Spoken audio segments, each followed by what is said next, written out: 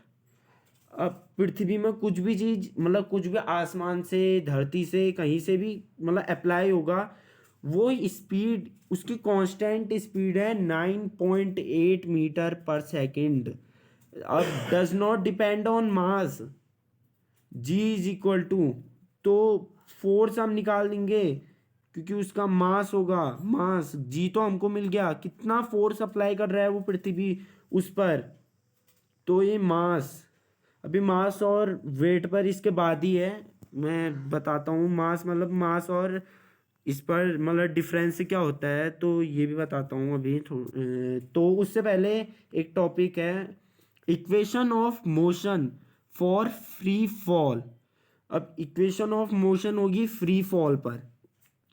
First जो हमने equation of motion पढ़ी थी वही है V = ut+at, और दूसरा है S = ut+12 AT², और अगला है V² = u²+2as। अब ये है, अब इसमें हमको ये ध्यान रखना है जो हमारा एक्सेलरेशन है, बताया था A = G क्यों बन जाएगा करके, और जो हमारा ये डिस्टेंस है एस है हमारे पास, ये एस हो जाएगी हमारी एच। तो ये इक्वेशन कुछ इस प्रकार से बनेगी, दिखाता हूँ मैं। इक्वेशन बनेगी v, एक minute, v is equal to u plus G T, और अगला है s की जगह h बन जाएगा, h is equal to U T plus half of G T square, half of G T square next बन जाएगा। और थर्ड वाली होगी V square is equal to U square plus, अरे ये तो, हाँ हाँ, U square plus two G H, note note कर लीजिए इसको, मतलब ये मेन है, मतलब इससे ही आगे जो क्वेश्चन होंगे वो सॉल्व होंगे इससे हमारे। तो हम इसको हटा देते हैं, मतलब पॉज करके आप देख लेना। अब बारी है मास और वेट पर। अब डिफरेंस क्या होता है इन दोनों में, ये देखने की बारी है। मास और वेट मतलब आप डिफरेंस ले आते हैं। तो अब वेट है जो, वो फोर्स के अकॉर्डिंग है कि पृथ्वी आप पर कितना फोर्स एक्ट कर रही है। पृथ्वी जो तुम पर फोर्स एक्ट करेगी उसे बोलेंगे हम मास। अब मास की डेफिनेशन क्या है, the mass of the object is constant, is does not change for place to place, it can not be zero, SI unit KG. अब जो मास है हमारे पास, मास मास जहाँ भी जाओ तुम, अंतरिक्ष में जाओ कहाँ भी जाओ, नंबर ऑफ पार्टिकल्स उतने ही रहेंगे, डज नॉट चेंज। बट जो क्या कहते हैं वेट है, वेट जिसे हम बोलते हैं, अब वेट हर पोल में अलग होता है, क्योंकि जो हमारी पृथ्वी है आपको पता है गोल ना होते हुए मतलब थोड़ा सा अंडाकार है, थोड़ी सी एक तरफ को मोटी एक तरफ को पतली साइड के, ऐसे समझ सकते हैं। क्योंकि जो पोल पर होता है रेडियस कम या ज़्यादा हो जाता है, पोल में पोल के सारे रेडियस इक्वल नहीं है, तो थोड़ा नहीं ज़्यादा नहीं थोड़ा सा अंतर आ जाता है, तो उसके अकॉर्डिंग वेट में चेंजेस आते रहेंगे। क्योंकि ग्रेविटी मतलब पृथ्वी हम पर जितना गुरुत्वाकर्षण लगाएगी उसको ही हमने वेट का नाम दे रखा है। इसकी एसआई यूनिट है न्यूटन। तो ये है वेक्टर क्वांटिटी हमारी। तो इसके बाद हम जाते हैं इसका सेकंड पार्ट, इसका सेकंड पार्ट बोल सकते हैं हम उसको, थ्रस्ट एंड द प्रेशर। अब बात करते हैं हम थ्रस्ट एंड द प्रेशर के बारे में, मतलब ये सेकंड टॉपिक है इसका, मतलब मेन है ये इसमें। तो द अब थ्रस्ट के बारे में बात करें, thrust is the force acting on the object perpendicular to surface if effect to thrust depends on the area which act. अब भाई ये भी एक फोर्स ही है, तो इसकी एसआई यूनिट पहले से ही न्यूटन होगी, वो हमको पता है, इसकी एसआई यूनिट न्यूटन होगी। और force acting on the perpendicular, perpendicular surface पर, सरफेस पर परपेंडिकुलरली 90 डिग्री, पता है परपेंडिकुलर किसी का करता है तो 90 डिग्री, तो जो फोर्स अप्लाइड होगा उसे बोलेंगे हम थ्रस्ट फोर्स। क्या, थ्रस्ट फोर्स। अब थ्रस्ट फोर्स तो ये हो गया। अब इसकी ये होता है वेक्टर क्वांटिटी होती है, वेक्टर क्वांटिटी होती है। अब हम सेकेंडली बात करेंगे जिसकी pressure. Pressure is the force acting perpendicular on unit area of the object. अब भाई प्रेशर है वो डिपेंड्स ऑन इट्स एरिया, भाई उसका एरिया कितना ज़्यादा है, एरिया उसके एरिया पर डिपेंड करेगी वो। Pressure is directly proportional to thrust, thrust पर डिपेंड करेगा, थ्रस्ट या फोर्स हम बोल सकते हैं। Pressure is indirectly proportional to its area. अब भाई जितना मतलब कम एरिया होगी उतना प्रेशर कम होगा, जितनी बढ़ेगी उतना कम ज़्यादा होगा। तो force is indirectly proportional to area and directly proportional to force. तो इसका फॉर्मूला हमारे पास आता है pressure is equal to thrust upon area, मतलब ये आगे क्वेश्चन के लिए भी सही रहेगा। और अब इसकी क्वांटिटी मतलब एसआई यूनिट है इसकी newton metre square, newton metre, क्योंकि हम प्रेशर को न्यूटन में मेजर करते हैं और एरिया को हम किस में करते हैं, मीटर स्क्वायर में। तो इसकी बनी है न्यूटन मीटर स्क्वायर। तो रुकना, हाँ एक minute. A force acting on a smaller area act a larger pressure। मैंने जैसा बताया था, स्मॉलर एरिया छोटी जगह हो गया, एक्सटेंडिंग अ लार्ज प्रेशर ज़्यादा प्रेशर होगा।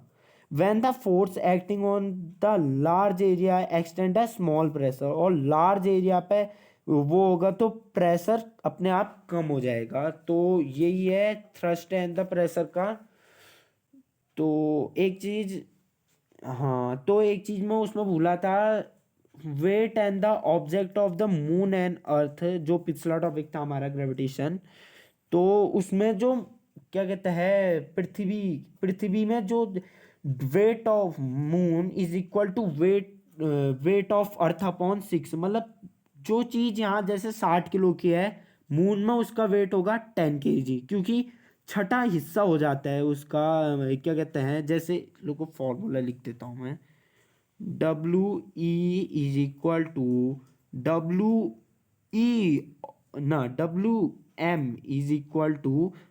W E upon 6।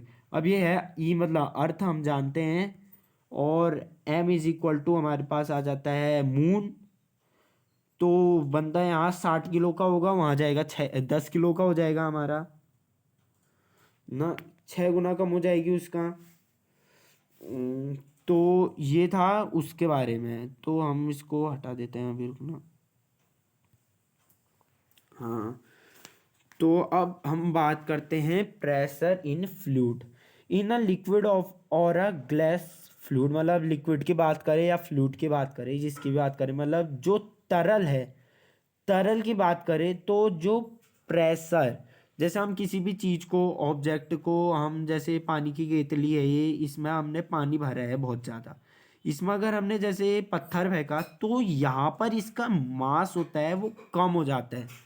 अब भाई कम क्यों होगा मास इसका, क्योंकि जो पानी है ना, इसमें भी थ्रस्ट फोर्स होता है, ये लगाता है अप थ्रस्ट फोर्स, जिसे हम बायंसी बोलते हैं, बायंसी। इसमें टॉपिक है एक बड़ा चढ़ाकर, CBSE में, NCERT में ज़्यादा नहीं दिया रहता है इसके बारे में। बायंसी फोर्स ये एक्ट करता है इसमें। अब बायंसी यहाँ से भी कर सकती है, ऊपर से भी कर सकती है, साइड से भी, इधर से भी, नीचे से भी। तो हम जो ऊपर से करती है, क्योंकि ऊपर से ही डालोगे पत्थर, नीचे से तो पत्थर डाल नहीं सकते हो, तो इसे हम नाम देते हैं अप थ्रस्ट फोर्स। मतलब जो परपेंडिकुलरली ऊपर को एक्ट कर रहा था, वो मतलब नीचे को एक्ट कर रहा था, वो ऊपर को एक्ट करने लग गया है, तो इसे ही हम बायंसी बोलते हैं। अब बात है डेंसिटी की। अब डेंसिटी की बात करें तो हम जैसे कोई पानी की केतली है, इसमें मतलब हमने नाव डाली, वो तैरने लग गई, मतलब नाव नहीं, मतलब कुछ अदर, मतलब जैसे प्लास्टिक डाल दिया हमने, वो तैरने लग गया। अब भाई इसी में ही उसी वेट का हमने डाल दिया, कील डाल दी, मान लो कील है, एक कील डाल दी हमने, वो गई डूब। अब इसका कारण ये है, उसकी डेंसिटी पर डिपेंड करता है वो।